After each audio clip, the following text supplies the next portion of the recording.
Thank you for the committee for inviting me and for all of you here today and to follow along on this.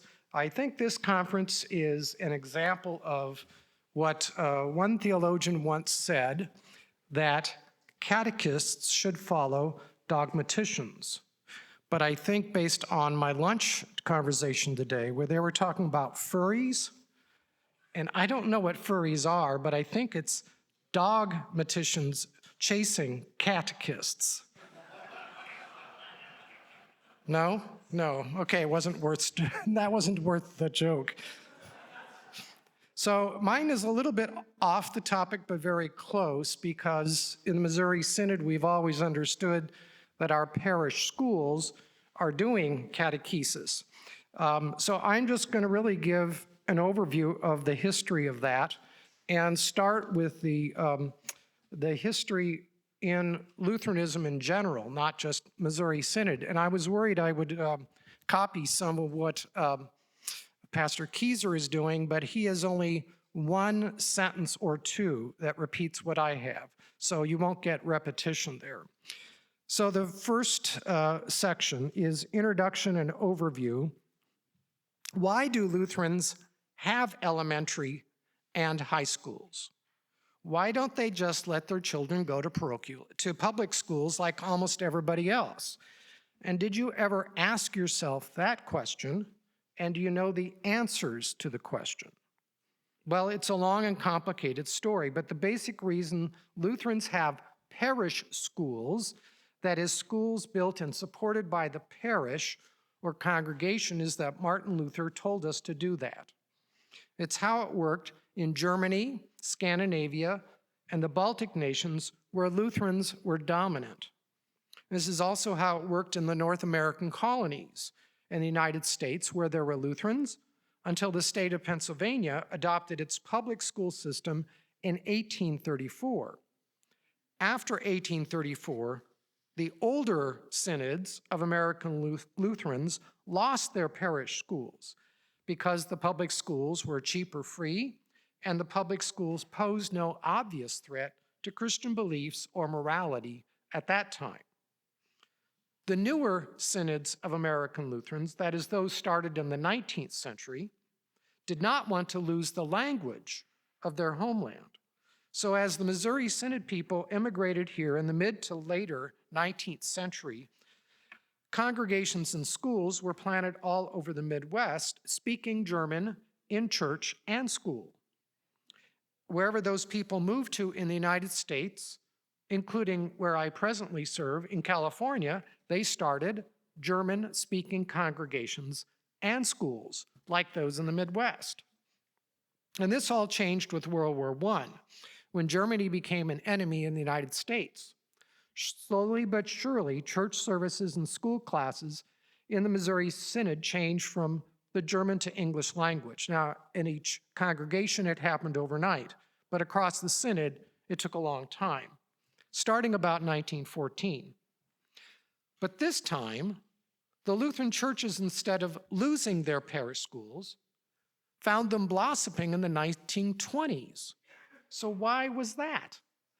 Well, they grew partly because the congregations believed in their school's mission, and partly because at that time, public schools were being influenced by modernism, which included pragmatism, for example, John Dewey, the new morality, and the philosophy of evolution, for example, Charles Darwin. Christians in the 20th century, that is, all Christians who rejected modernism and wanted to teach their children traditional morality and Christian beliefs, found that the Missouri Synod schools were an ideal, safe place for their children. Many people of non-German ancestry and non-Scandinavian ancestry joined the Missouri Synod congregations because of their schools. The Missouri Synod schools have proven over the years to be its most effective evangelism program for long-term membership, growth, and retention. Congregations, districts, and Synod have poured an enormous amount of time, energy, and money into creating and sustaining our Lutheran schools. But we're now well into the 21st century. Will our commitments and success in parish school education hold?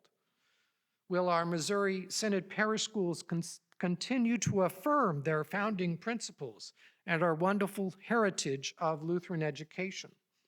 Will our pastors and laymen continue to labor and make the necessary sacrifices for the future of our children and young people? Or will it be whittled away through inattention, inaction, and or the influence of non-Lutheran ideas, attitudes, and ecclesiastical practices? So we start with Luther on education in his essays 1520, 1524, and 1530. What did Martin Luther tell the pastors and laymen of Protestant Europe to do in the realm of education? Luther began his reform of education by giving directions to the emperor and princes of Central Europe for the improvement of the universities first, in his treatise to the Christian nobility of the German nation concerning the reform of the Christian estate, published in 1520. The only thing he mentioned about elementary schools in that treatise was that girls should also receive education. And that was a revolutionary idea for its day. Obviously, he was a heretic. He was under trial right at that time. That just gave a lot more people, so he's got to be a heretic. He wants girls to get an education? It was revolutionary. 4 years later, Luther came back to the topic of education, and this time wrote a systematic treatise on the topic of both lower and higher education in 1524, titled, "To the councilmen of all cities in Germany that they establish and maintain Christian schools." While the Renaissance humanists before Luther had ideas for improving universities and private tutoring, the Protestant Reformation led by Luther set at its goal universal, even compulsory education for everyone.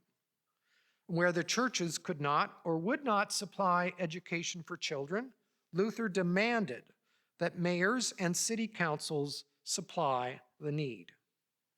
Here are then just a few relevant quotes from the 1524 treatise that still ring true today. I quote, "It's not surprising that the wicked devil takes a position on this matter of education and induces carnal and worldly hearts thus to neglect the children and young people. Who can blame Satan for it? He is the ruler and God of this world," John 14:30. How can we expect him to permit and promote the proper training of the young?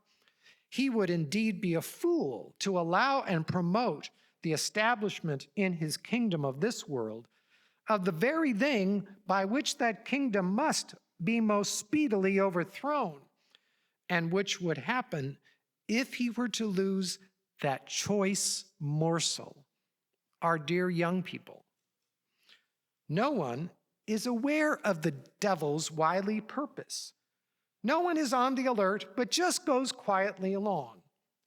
Even though only a single boy could thereby be trained to become a real Christian, we ought properly to give 100 gulden, that's about $1,500, to this cause, for every gulden, about $15, that we would give to fight the enemies of the German Empire. For one real Christian is better and can do more good than all the men on earth. Think about that one. One person, a real Christian. And Pastor Kieser quotes that too. It's a great quote. Here's another quote from Luther in the same essay about community priorities.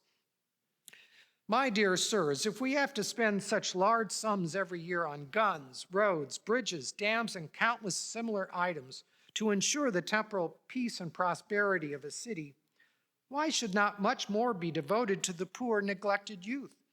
At least enough to engage 1 or 2 competent men to teach school." And then Luther points out the spiritual nature of the school, what's actually going on there. I quote, "Let this then, my dear sirs and friends, be the first consideration to influence you, namely that herein, by educating our youth, we are fighting against the devil, as the most dangerous and subtle enemy of all. End of quote. And then Luther gives a third consideration, which is the command of God. I quote, "The third consideration is by far the most important of all, namely the command of God, who through Moses urges and enjoins parents so often to instruct their children. Indeed, for what purpose do we older folk exist, other than to care for, instruct, and bring up the young? It is utterly impossible for these ignorant young people to instruct and protect themselves. This is why God has entrusted them to us, who are older and who know from experience what is best for them. It is a sin and a shame that matters have come to such a pass that we have to urge and be urged to educate our children and young people and to seek their best interests, when nature itself should drive us to do this, and even the heathen afford us abundant examples of it." End of quote. 6 years later, Martin Luther returned to the topic of education in his famous Sermon on Keeping Children in School from 1530. Now, I've only pulled a few quotes from this brilliant sermon here. I quote, "Now, if it is true and certain that God himself has established and instituted the spiritual estate, that is, the office of preaching and the word, with his own blood and death, we may conclude that he will have it highly honored. He will not allow it to be destroyed or to die out, but will have it maintained until the last day. For the gospel and the church must abide until the last day, as Christ says in the last chapter of Matthew, 'Lo, I am with you always to the close of the age.' But by whom then shall it be maintained? Oxen and horses, dogs and swine will not do it, neither will wood or stone. We men shall have to do it, for this office is not committed to oxen and horses, but to us men. But where shall we get men for it except for those who have children?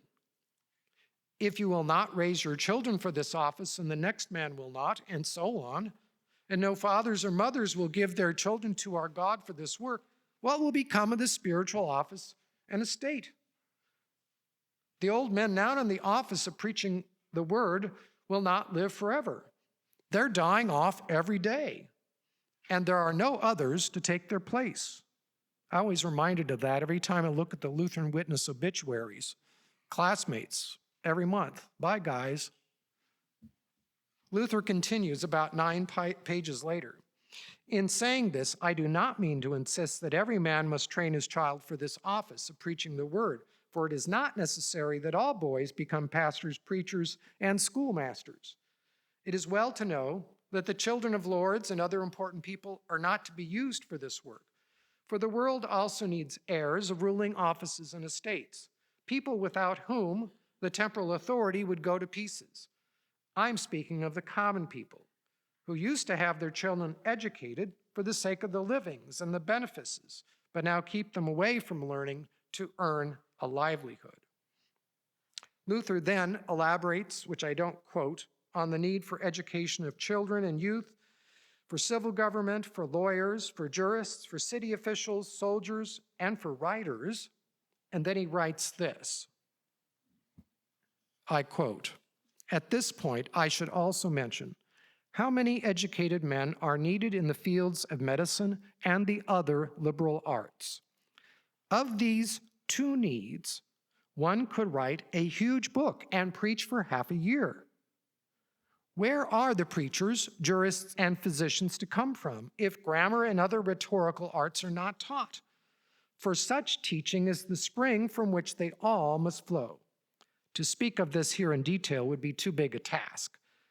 I will simply say briefly that a diligent and upright schoolmaster or teacher, or anyone who faithfully trains and teaches boys and girls, can never be adequately rewarded or repaid with any amount of money, as even the heathen Aristotle says. Nevertheless, this work is as shamefully despised among us as if it amounted to nothing at all. And still we call ourselves Christians. If I could, leave the preaching office and my other duties, or had to do so, there is no other office I would rather have than that of schoolmaster or teacher of boys and girls. For I know that next to that of preaching, this is the best, greatest, and most useful office there is. End of quotes from Luther. Another great quote to put on your wall. So, parish schools in early American Lutheranism. Maybe you didn't even know we had them here. In colonial America, the pattern of schooling was different for each region. In the South and Virginia, schools were almost unknown in the 17th century. The common people were generally illiterate. The exceptions were the landed gentry who hired tutors or sent them to England to study. In New England, there were many schools, since the Puritan fathers wanted a public that could read the Bible and discuss theology. Now, the people were taxed or levied to support the schools by the government. The supervision of the New England schools was given to the churches. In the middle colonies, where most Lutherans ended up, there was a similar motive for having schools as in New England, but it was divided by confession. The Dutch Reformed, who controlled New York for a while, established schools attached to the parish church. They were, of course, expected to teach religion based on the Reformed confessions. Somewhat later, the Dutch Reform made the schools the responsibilities of parental societies. The Lutherans in the middle colonies, for their part, did the same as the Dutch Reformed. Pennsylvania was the most favorable colony for Lutheran churches and schools, and the schools thrived there for quite some time. At the beginning of the 19th century, the Ministerium of Pennsylvania, that was the name of that synod, had the following statistics: 1804, 89 parish schools; 1813, 164 parish schools; 1820, 206 parish schools. Then, in 1834, the state of Pennsylvania adopted the Common School Law, in which the English language was used exclusively, religion was not taught, and a general tax of the public supported all expenses. The Lutherans could have continued to support their schools, but the idea of free education of children and youth proved too alluring to the layman for financial reasons. It was probably agreeable to the pastors too, since they often had to do the teaching in the parish schools, although the preferred pattern was to hire a parish school teacher for that job. Well, this was the death knell of the parish school among the early American Lutherans, at least among those whose congregations were in states on the Atlantic seaboard, and they all pretty much followed the Pennsylvania pattern. The beginnings now of parish schools in the Missouri Synod. The Missouri Synod was started in the 1840s by pastors and laymen who could not take Lutheran theology and practice for granted. Those who had some early experience with the East Coast Lutherans, for example, Friedrich Wyneken, found that those Lutherans had already succumbed to the syncretizing religious spirit of the United States and its civil religion. Those who left Germany for religious reasons, for example, C.F.W. Walther, were concerned about the unionistic religious spirit that had already conquered the Kingdom of Prussia and was gaining strength everywhere else in Protestant Europe, especially in the Germanies. They remembered the admonitions of Luther, which I've just read, some of those, to support schools. They also remembered that the preface of the Book of Concord constantly refers to the Lutheran doctrine being taught in churches and schools. And I've got quotes in the footnotes where you can look that up. So to those Missouri Synod forefathers, it did not seem possible to be a truly Lutheran church without having parish schools. When the Saxon colonists came over in 1839 and settled in St. Louis and Perry County, Missouri, they brought with them 5 teachers: Johann Helwig, Johann Cook, Johann Winter, A.G. Schneider, and teacher Mueller. Of those teachers, only one, Johann Winter, was employed by the Perry County or St. Louis churches, first at Wittenberg on the Mississippi River and then at Altenburg in Missouri.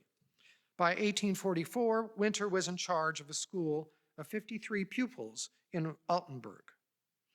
The famous log cabin called Concordia College in Perry County was first established in the village of Dresden, where C.F.W. Walther's church was located. I think he's really the one that started that. Its teachers were initially Walther and 3 candidates for the pastoral ministry, and they were waiting parish calls: Johann Binger, Ottomar Feuerbringer, and Theodor Brome. Now, the use of pastoral candidates for teaching was common in Germany, where they were known as Privatdozenten. And I think that was mostly individual tutoring, but they could be used in larger classes. When these pastoral candidates received calls and Walther moved to St. Louis, the school was moved to Altenburg. In June 1843, pastoral candidate Johann Gainer was called to serve that school. In St. Louis, the congregation that became known as Trinity St. Louis, which is in the present Soulard district, gave the initial task of teaching at school to the pastoral candidate Karl Geyer, who served from 1839 to 1840 until he received his parish call. The congregation then called pastoral candidate Johann Binger from Perry County, who served till 1844. At his departure, the congregation called Edward Roschke, a master tailor with complete gymnasium training. C.F.W. Walther later explained the thinking of the Saxon colonists in his biography of Johann Binger. He wrote, I quote, "In the Saxon Lutheran congregation, it was the rule always to establish at once the office of teaching, Schulamt, together with the office of preaching, Predigtamt. Within a few days after the arrival of the first division of the Company of Immigrants in St. Louis, a school was founded there. If no teacher could be appointed, it was a self-evident thing that the minister took over, together with his ministerial office, the office of schoolmaster, and ministered both according to his ability." End of quote from Walther. I should also mention here the venture of the Saginaw Bay colonies in Michigan to their mission school among the Chippewa Indians, teaching Chippewa Indian children. August Kramer started the work in 1846 of June with the cooperation of Pastor Wilhelm Lea in Bavaria. The Franconian colonists also made provision for a parish school for their children, as is reflected in their church order of 1844 to 1845. At the organization of the Missouri Synod in 1847, there were only 12 congregations with pastors and lay delegates, plus some advisory delegates. There was no report on the schools that year. At the 1848 convention, back then they had a convention every year, there was an incomplete school report for the 1847 calendar year, which gave a total enrollment of 508 parish school students. They were located at St. Louis, Altenburg, and St. Charles, Missouri, Fort Wayne, Indiana, Allen, Adams, and Marshall counties of Indiana, Van Wert and Marysville, Ohio, Minden or New Minden, Illinois, and Frankenmuth and Monroe, Michigan. The growth of Missouri Synod's parish school system in its first 25 years can be seen in these selected statistics. 1847, with 15 congregations, 15 schools, 764 students. In 1856, almost 10 years later, 125 congregations, 119 schools, 4,646 students. In 1865, 253 congregations, 243 schools, 16,891 students. And then in 1871, 419 congregations, 408 schools, and 26,455 students. Now notice that in 1871, the last statistic, there were only 11 congregations out of 419 that did not have parish schools. That's only 3% of the Missouri Synod congregations without schools. So clearly, the parish school in the 19th century was a standard feature of Missouri Synod congregations, not an optional one. This was even in the Synod's constitution at the time, which demanded as a condition of membership that a congregation give, quote, provision of a Christian education, Schulunterricht, for the children of the congregation. That's chapter 2, section 6 of the, I think that's the 1854 Constitution. So what did these schools look like? Again, think of it. Every church has a school. So now we look at the curriculum. The Missouri Synod elementary schools have been like other elementary schools with some unique emphases. One way to gauge this is to see what the curriculum was at the first Missouri Synod's Teachers Seminary in 1869. That was at Addison, Illinois, which later moved to River Forest and now is known as Concordia University, Chicago.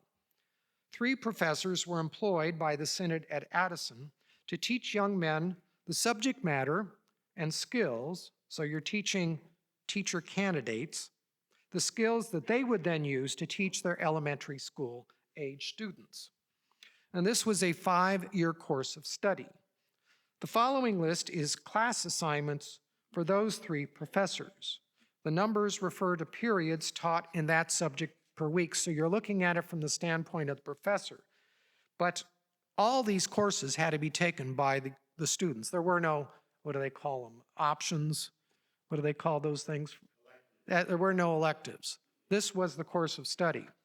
C.A.T. Sella, professor, taught Bible history, Lutheran confessions, geography, English, by the way, that was a foreign language to them, well, at least to most of them, and piano. Look at that, 27 periods. Then Carl Brauer, singing, violin, piano, organ, and music theory. Well, he's your music guy. Then J.C.W. Lindemann, who also shows up in Pastor Kieser's paper. He'll tell you more about him. Catechism, Introduction to the Bible, Memorization, Introduction to Education, Practical Catechetics, German, Mathematics, History, Natural History, which he means science, Penmanship, both in German and English, and Drawing, which was an art class. So all these courses were taught in the 5-year program and required of all students that were preparing to teach parish schools. And there were no students there that were not preparing to be teachers. And here you can see the universal 3 R's of elementary schools: reading in German and English, writing in German and English, and arithmetic or mathematics. Now, there's already a difference from public schools in that Missouri Synod parish school students became bilingual at an early age.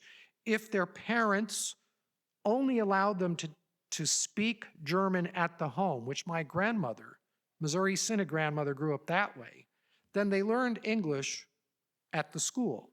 If they came from an English-speaking family, then they learned German at the school.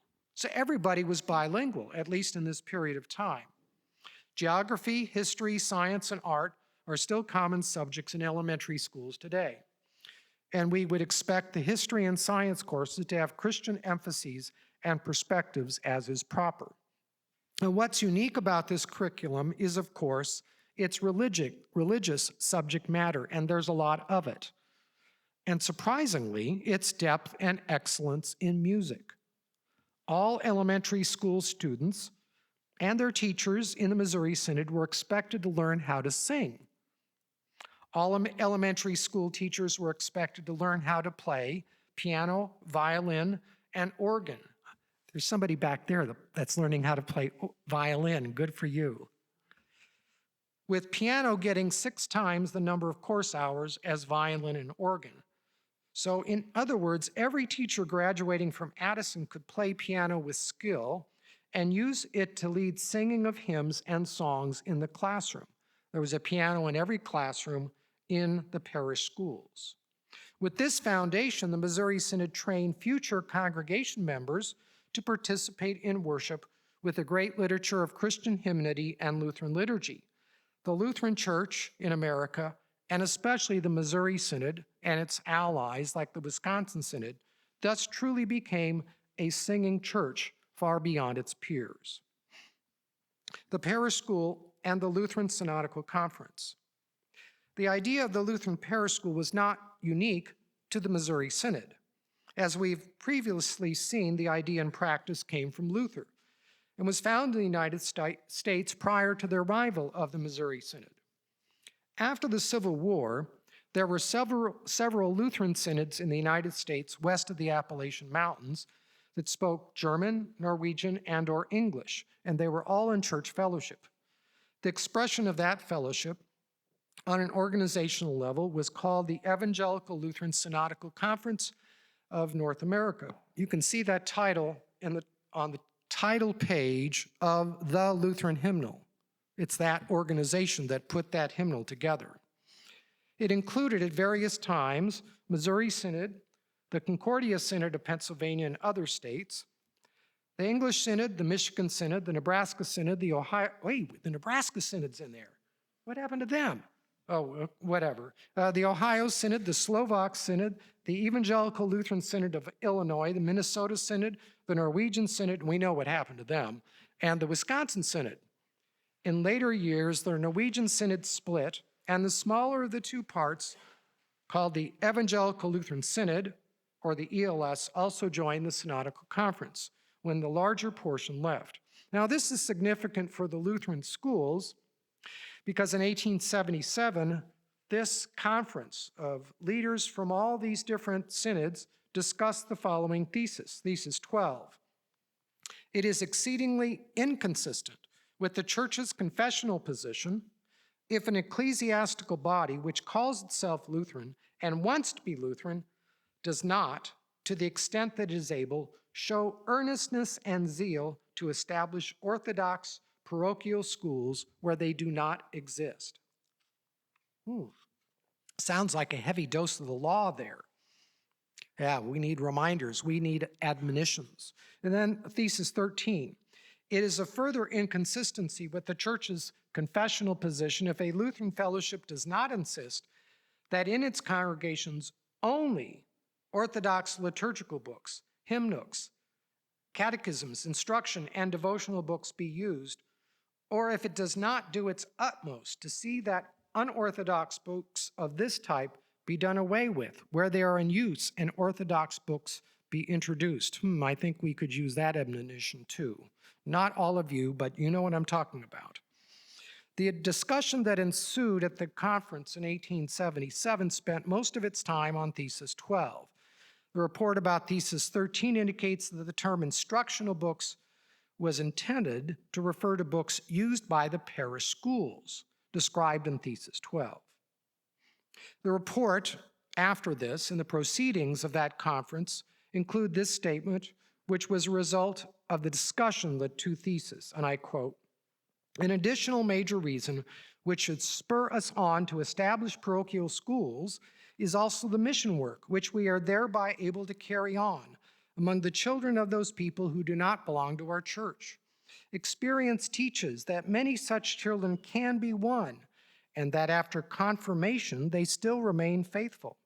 For that reason, a congregation must be willing to pay the price to erect schools and to not require a higher school tax or tuition from those who are not members of the congregation.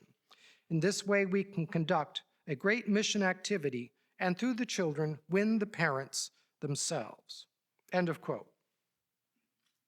The Concordia Synod, Illinois Synod, English Synod, and Slovak Synod eventually merged into the Missouri Synod. The Michigan Synod, Minnesota Synod, and Nebraska Synod eventually merged into the Wisconsin Synod.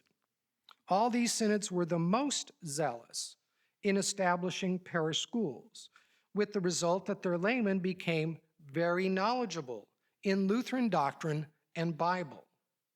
As a later result, both the Missouri Synod and Wisconsin Synod resisted the trend toward Bible skepticism and doctrinal ignorance that characterized the other Lutheran synods that merged into the American Lutheran Church and the Lutheran Church in America, finally forming the Evangelical Lutheran Church in America, ELCA, in 1988.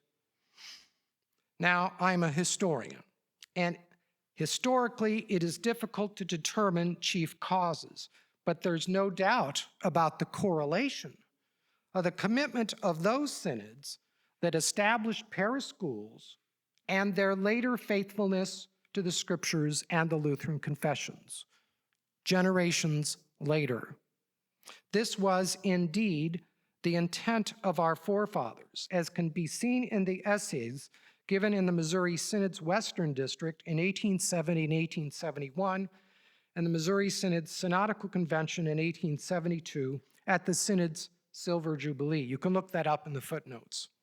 We can thank God that today His word is still proclaimed in its truth and purity, and Luther's doctrine is preserved in the Missouri Synod, Wisconsin Synod, and Evangelical Lutheran Synod, much of that due to the Lutheran parish schools. Now, how much time do I have? What time? What? I got 20 minutes. Okay. I'll have to cut some of this out, but that's okay. You have it in hand. So let's look at a cameo portrait. What were Missouri Synod parish schools like at the beginning of the 20th century? Now, I don't think there's anybody here that was around then. Maybe some of you. You know who I'm looking at, that you're not quite that old. Okay, so this would be the generation of our grandparents or great-grandparents. This would be after the parish schools had the opportunity to grow, to work out their problems, because anytime you start something new, there's going to be problems, and achieve their full development, but before they faced the transition to the English language, because that introduced huge problems, changed everything. Well, to determine this, I offer here a cameo portrait of one school, Holy Cross Lutheran School in the South City area of St. Louis. This was the school that was next to Holy Cross Lutheran Church and on the same block as the old Concordia Seminary on Jefferson Avenue. If you know where CPH is today in St. Louis, it's in the same area. It thus had the distinction of educating the children of the faculty of Concordia Seminary from 1860 to 1926. That one school did most of those students. And you can be sure that that Orthodox faculty, which included Francis Pieper, made sure that things at that school, in particular, were Orthodox and proper, since their own children were being educated and formed there. That's why this is an interesting study. Holy Cross Lutheran School published an extensive history book in commemoration of their 125th anniversary in 1976. The material that I quote or present here is from that book. The school was founded in 1850, so that's 12 years or so after the Saxons had been here, with teacher Henry Irk. He kind of irked some of the parents, I think. He had been trained for a teaching profession in Germany, so this was native to his profession, but he didn't come over with the Saxon immigration. They just found him there in Perry County. He was recruited for this job by a CFW Walther. He ended up teaching there for 41 years and died in a streetcar accident in 1891. The interesting thing about Holy Cross is that its school preceded the organization of the church by 8 years. So teacher Irk was teaching in a house in that area, in those blocks, 8 years before they started the school. And why did they do that? It was because there were a lot of German Lutherans that were Missouri Synod that had moved from Soulard or wherever they were into that new area. And this was not an unusual situation for city churches when their members, the members of our churches, moved into new city districts or suburbs. They often started the school first. Just made sense. The first female teacher was contracted at Holy Cross Lutheran School in 1860. That's 10 years after the school started, a Miss von Lahr. Other women who taught in the first decades were Mrs. Kleist, Mrs. Rickmeyer, Miss Vegi, and Miss Berta Irk. It was not until 1868 that teacher Henry Irk had another male teacher colleague to work with. Mr. Reinhold Kerner, who served for 26 years. Well, this should put to rest the common idea that only men were teachers in the Missouri Synod's early years. The first principal of the school was Henry F. Holter, who served as teacher from 1884 to 1915 and as principal from 1892 to 1907. It was in the latter days of Holter's service that a fire destroyed the entire school along with all of its contents and records. It was 1913. The church immediately rebuilt the school and reopened in 1914. Rooms were rented in the neighborhood to continue classes in the interim. So how do we know what's going on in that school? It's because they sent out a prospectus to the neighborhood, to the churches and everywhere saying, we're not dead, we didn't burn down, we're still operational, and this is what we have to offer. And that's why we know what was actually going on there. This is the prospectus, and I quote from it. Holy Cross Lutheran School is one of the oldest institutions in South St. Louis, for it will enter upon its 65th year in September 1914. That should ring a bell. I'm hearing the guns of August there. During all these years, the school has remained loyal to its ideals, it being a Christian institution. Its aims are to educate the pupils not only to be good American citizens, but to be Christians and to lead Christian lives. The Word of God forms the foundation in this institution for the education of the children. Holy Cross Lutheran School has 8 grades. All the grammar school branches are taught by a corps of able male teachers. The religious instruction is given in the German and the English language. That's the religious instruction, both German and English. The pupils are taught to speak, read, and write the German language. U.S. history, geography, arithmetic are of course taught in the English language. The graduates of Holy Cross Lutheran School are admitted to local high schools upon the recommendation of the principal of the school. The tuition charges are 75 cents per month per child. Gosh, I can't believe it.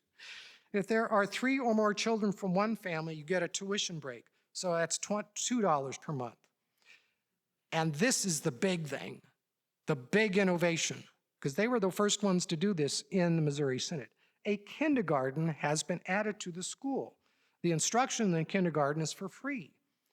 On account of the beautiful location of the school, many parents ought to take advantage of this feature, et cetera, and then it talks about the advantage of the facilities. That's the end of my quote. So now this notice seems to contradict my previous observation that there were female teachers at Holy Cross. To see the actual situation, we can look at the group faculty portraits in the school history book, which gives the faculty composition in terms of male and female. And I give this. 1908, there were 7 male, no female. 1911, 7 male, no female. 1915, 6 male, 1 female. 1925, 5 male, 3 female. 1932, 8 male, 3 female. 1950, 5 male, 5 female. 1956, 6 male, 4 female.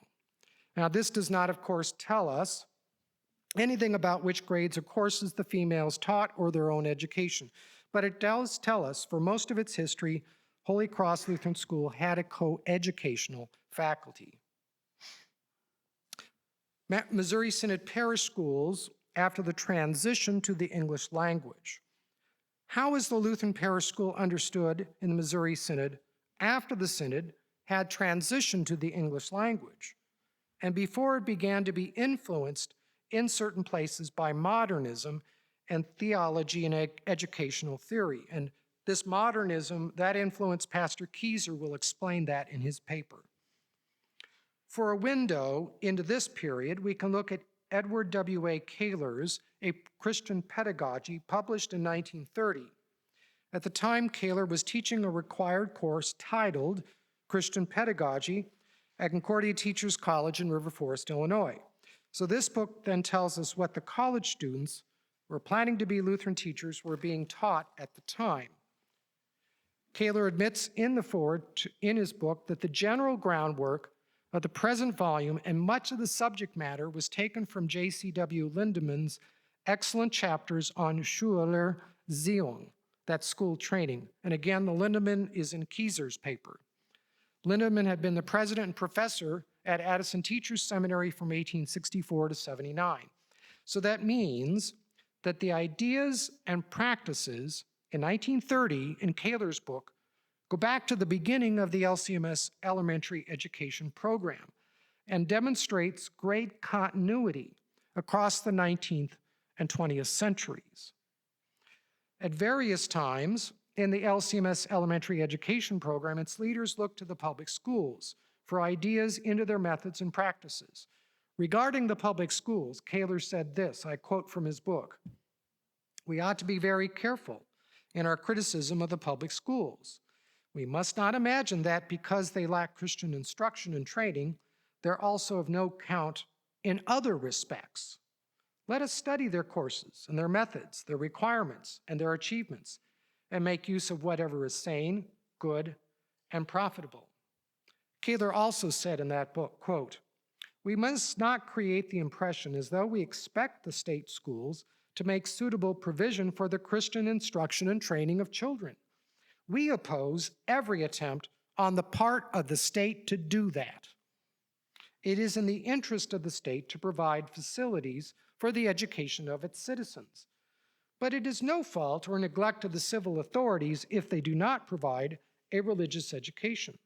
On the contrary, they would transgress the limit of their power and trespass upon the most personal rights of individuals if they would teach and enforce upon all under their jurisdiction a certain type of religious education." End of quote. Although Kaler was a strong promoter of the Lutheran parish school and considered it next to the Christian home, quote, "the most effective agency for the Christian training of children," he also commented on the Sunday school as an agency for Christian education for children when no parish school was available. Comparing the Sunday school to the Lutheran parish school, Kaler said this in his Christian pedagogy, quote, "It stands to reason that a child occupying himself intensely with the study of God's word and being subject to Christian influence 5 days a week will receive more lasting impressions and a more thorough Christian training than a child that attends Sunday school but once a week for a brief hour. While half a loaf is better than none, and a good Christian Sunday school is better than no Christian school at all, a true evaluation of the Christian parish school will show that both in instruction and training it is far superior to the best Sunday school." End of quote. Continue. Since the teaching of religion is an essential part of the curriculum of a parish school, Lutheran teachers ought to be knowledgeable in Holy Scripture and have a good understanding of biblical doctrine. With respect to knowing Scripture, Kaler observed, I quote, "As the Word of God is the chief means of Christian training, it is evident that a Christian pedagogue must acquire an exact knowledge of its teachings and of their use. In order to teach plainly and to train effectively, the educator must himself have a thorough knowledge of the Christian doctrine. Vague and hazy knowledge is often the cause of indefinite and ineffective training." End of quote. To assist students in learning Scripture and doctrine in an exact and thorough way, Kaler authored a book in 1939 titled A Summary of Christian Doctrine, which was still being used at Concordia Teachers College, River Forest in the late 1970s to teach education majors at that college. It's presently available through CPH in its 3rd revised edition. So if you want to know what our Missouri Synod Lutheran schools are expected to teach today in Christian doctrine, you can read Kaler's A Summary of Christian Doctrine, the Book of Concord, Martin Luther's Small Catechism of 1529, and the latest catechism, the Missouri Synod, titled Luther's Small Catechism with Explanation, which you're probably all somewhat familiar with. I think I'm almost out of time. I have about 4 minutes. Is that right? 4 minutes. So I will skip to my last section called the Lutheran Difference. And what I'm skipping over is another cameo portrait from 1950. Now we come to the question of What's been different about Lutheran schools compared to the alternatives? Our schools have been different from public schools in that they are intentionally religious schools with moral instruction. The separation of church and state that restricts public school teachers in matters of faith and morals has not restricted our teachers from sharing their Christian faith, teaching the Bible, praying with students, and teaching the students what the Bible says about what is right and wrong. How have Missouri Synod parish schools been different from other religious schools? For example, the Roman Catholic parish schools, which is the largest parish school system in the United States, and the more recent evangelical inter-parish schools. Almost all Christian parish schools have teachers who share their Christian faith, teach the Bible, pray with their students, and teach the students what the Bible says about what is right and wrong. We are glad that these other schools do this because this builds a strong fabric of Christianity into our communities and our nation.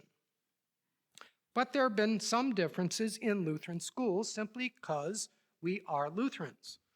That means the gospel has predominated in our teaching, not the law, because the gospel is the power of salvation for those who have faith. Romans 1:16. So we talk a lot about the gospel, even with kindergarten kids. That means that we've talked mostly about Jesus. Who's in the front of the church here, pointing the way? He is the way, the truth, and the life. John 14:6. Jesus says no one can come to the Father through prayer or other means except through Jesus. John 14:6. It means that we've talked mostly about God's love for all people, because this is what caused God to send Jesus into the world, John 3:16, and to prepare the Israelites to hear and accept Jesus, their Messiah. Now, if there's a single idea that we Lutherans wanted our students to learn, it's the fourth article of the Augsburg Confession, which states, quote, "People cannot be justified before God by their own strength, merits, or works, but are freely justified for Christ's sake through faith when they believe they are received into favor and their sins are forgiven on account of Christ, who by his death made satisfaction for our sins. This faith God imputes for righteousness in his sight," Romans 3:4. But why is this idea of justification so important? Because it defines and explains what saving faith is. The person who believes these things that we've just put there in that paragraph, 4 or 5 sentences, person who believes these things and has this faith is saved eternally. Our religious curriculum has thus been focused on this idea, although its full extent is defined by Luther's small catechism. Our Lutheran schools are indeed a treasure to benefit parents, children, as well as our neighbors in the community. May our Lord continue to bless our schools as they continue to teach God's words for generations to come. Thank you for your attention.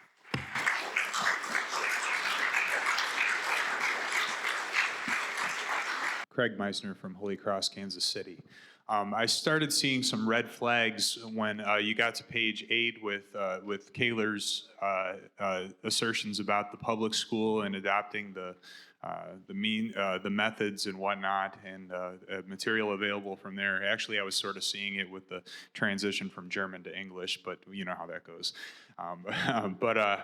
But when these new methods of the public schools, and of course what's going on in that time is Dewey's philosophy is being implemented. This is all under the assumption of rationalism, Enlightenment rationalism, Kantianism, etc. Is this a time when our schools often, we do teach the same content, but it's not only content as such that you could just spill out on a page. There's also elements of music that I think that we got away from, and other ways that all of this was arranged in the entire context that can diminish catechesis, imparting the faith more thoroughly.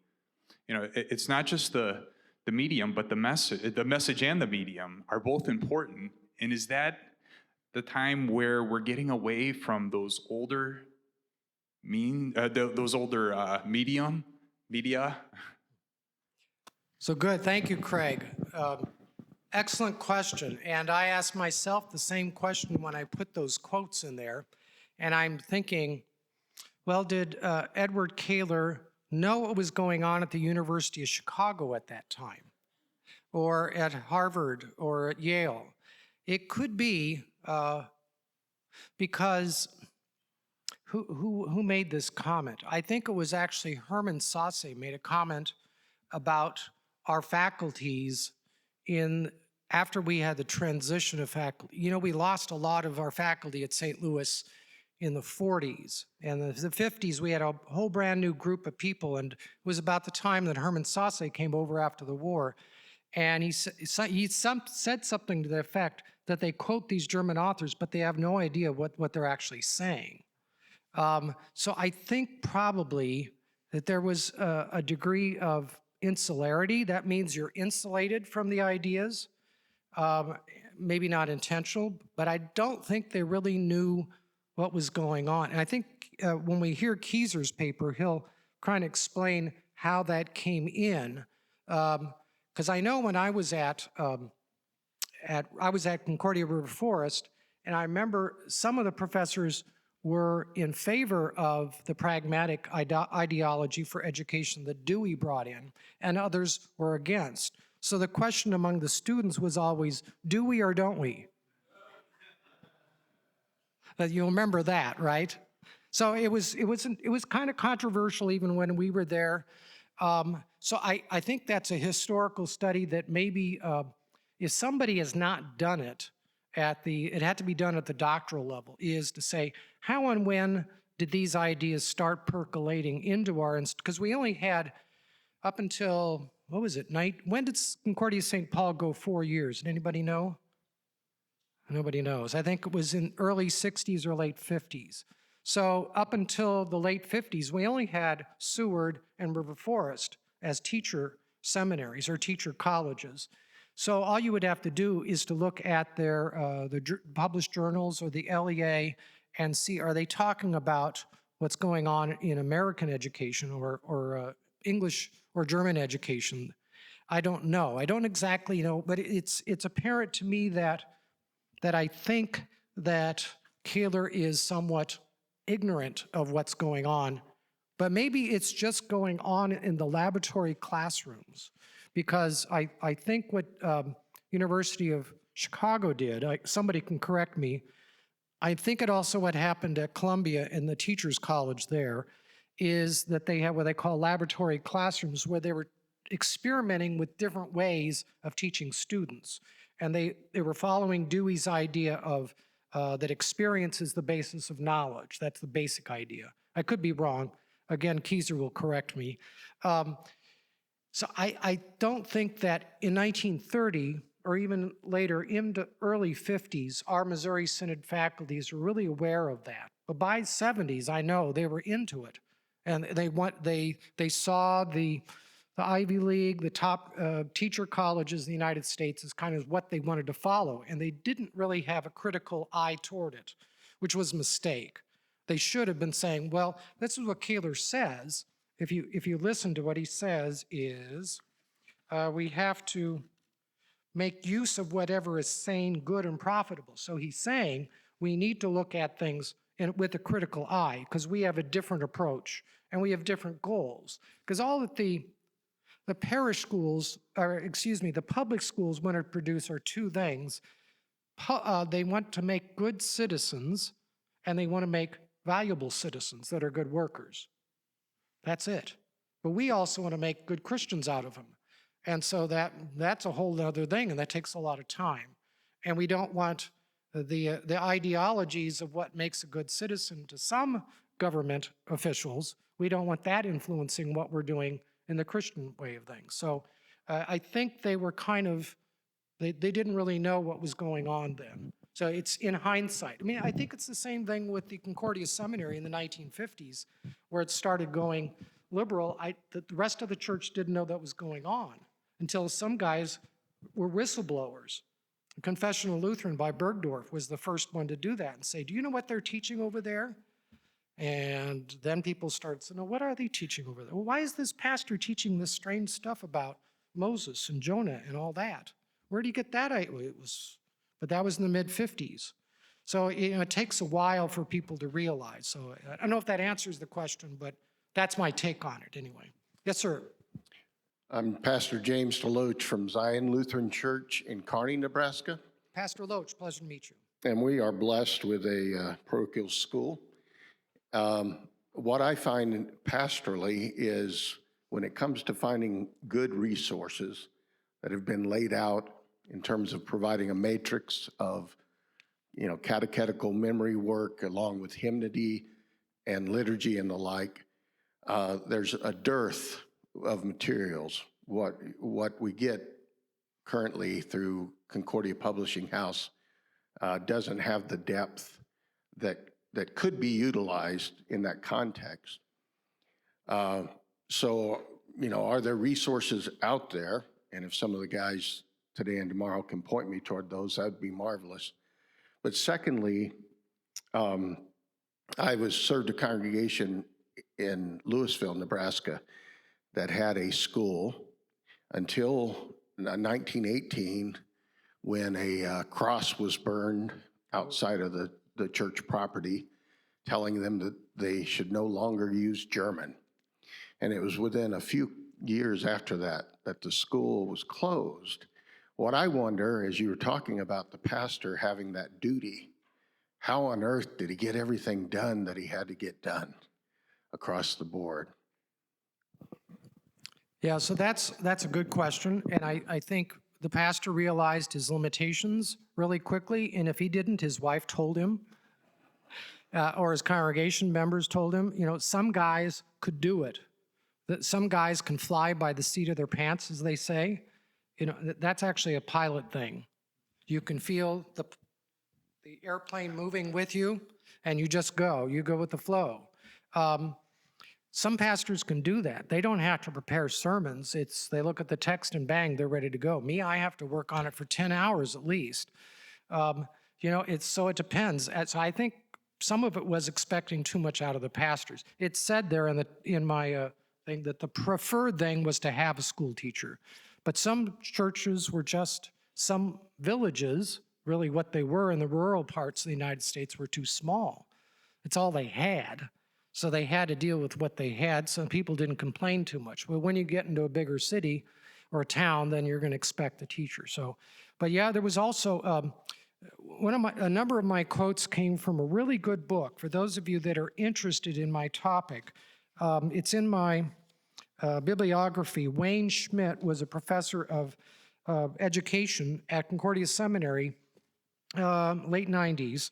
And he wrote a book, was published by the Concordia Seminary Publications. I think it's still in print. It's called, here it is, Lutheran Parish School Dates, Documents, Events, and People. And I kind of seen this in some of the other books, but he really lays it out, how there were a couple of states that intentionally tried to bury the parish schools of the Lutherans and the Catholics. It was before World War I and after World War I. There was really strong anti-German sentiment, and they tried to bury the schools, and some of those cases went to the Supreme Court. I remember that there was a layman, just an outstanding layman in Cleveland, Ohio, that testified before, maybe it wasn't Supreme Court, about the benefit of the Lutheran school to the community, and that settled. I mean, after that, they weren't, at least in Ohio. But there were various phases of that, and I don't know all the reasons. You'd have to look at it. But when you study the history of Lutheran education today, you do get that. Anybody that's gone to a Concordia school and an education program, you'll learn about the state statutes that were passed, and then they had to be revoked. So we have gone through that. And now in terms of resources, Concordia Publishing House used to do a lot better job of providing for curriculum materials for parochial schools. I don't know what they do now. They had to do that because there just wasn't much out there, and the states didn't fund their own textbooks. Well, now the states pay for all these textbooks, and so it's hard to compete with that on price or anything else. So you have to look outside of that, and one source is right here in the front. Pastor Bender with the Concordia Catechetical Academy has lots of stuff for all grade levels. So in terms of religious education, I don't think you can do better than what he has. You guys are still publishing, right? And you have a website, CCA. I think that's it. Another thing is you can talk to Pastor Keyser about what the classical school people have found. It's not just Lutherans are doing classical schools. There are a lot of Christians around the country, and they are now publishing catalogs of great material. So he knows those vendors, those publishers, the websites. I'm sending them all to you, Stephen, because they're great material. So there's no reason that you should be without good material. It just takes a while to find it. So that's the answer to that question. I think we're out of time unless there's one more question. We can do one more. Okay, one more. Thank you very much for such a clear, helpful presentation. 1834, the free education in Pennsylvania, and then the just relinquishing those schools. Do you have an opinion about to what extent our heritage, the Saxon immigrants, the reason for them coming over here, contributed to the, relentless hold on hanging onto our schools, starting them and holding on to them for the first, 50, 75 years? Well, we're Germans. We're Germans. I'm partly German, so I know. So I get in trouble because I can be stubborn sometimes. I just let the German out of me, and then here I stand, right? That's the way we are. And, well, I mean, if you studied your Lutheran theology and you compare it to the Bible, you say, we're right. It isn't like everybody else is totally wrong, but why would I be anything but a Lutheran? And so I come to America, and why would I want my children to be anything but Lutheran or to marry kids that are Lutheran? But how am I going to do that here? So, and the story over there in Germany is that the teachers, Pastor Martin Stephan got into trouble because of his own problems. But the school teachers over there that were associated with Stephan and the Stephanites, they were getting into trouble because they opposed the rationalist, what they were supposed to teach. They wanted to teach the Bible. They wanted to teach the catechism and the basics. And the rationalist superintendents wouldn't let the teachers do that. And some of the young pastors that came over and didn't have parish calls were the same guys that had the problems over there. So the crunch, the pressure was happening to the school teachers. And the parents were in favor of what the school teachers were trying to do. So it was the government in charge of the schools. By the way, maybe you didn't know this, and I didn't put it in my paper. I probably should have. Before the Napoleonic War, the churches were in charge of the schools. And Napoleon, when he took over the German Empire, the most important thing he changed of all the German states is he put the government in charge of the schools. And of course, Napoleon didn't hold on to Germany very long, but the government continued to hold on to the schools. And so then the one thing that influenced the Germans more than anything else out of the French Revolution was the passing of the control of the schools from the church to the state in Germany. And then the heirs of that were Walther and his company, where his parents grew up under the Napoleonic Wars of before and was the church in charge. And Walther and his buddies, his age, the government's in charge, and they're forcing us to teach something out of Kant, rationalism. And I can't do that and be a Christian. So that's, I think, more than anything else, because you kind of do what you wanted in your own parish. I mean, they're not going to drag you down because you're preaching from the Bible in a Lutheran church, even back then. But the control over the school was very tight. And so they couldn't, the Lutheran school teachers that were conservative could not teach what they wanted to teach their kids. And that's Forster, who's the historian that talks about the immigration, makes a big deal of the Stephanite problems, and that's correct.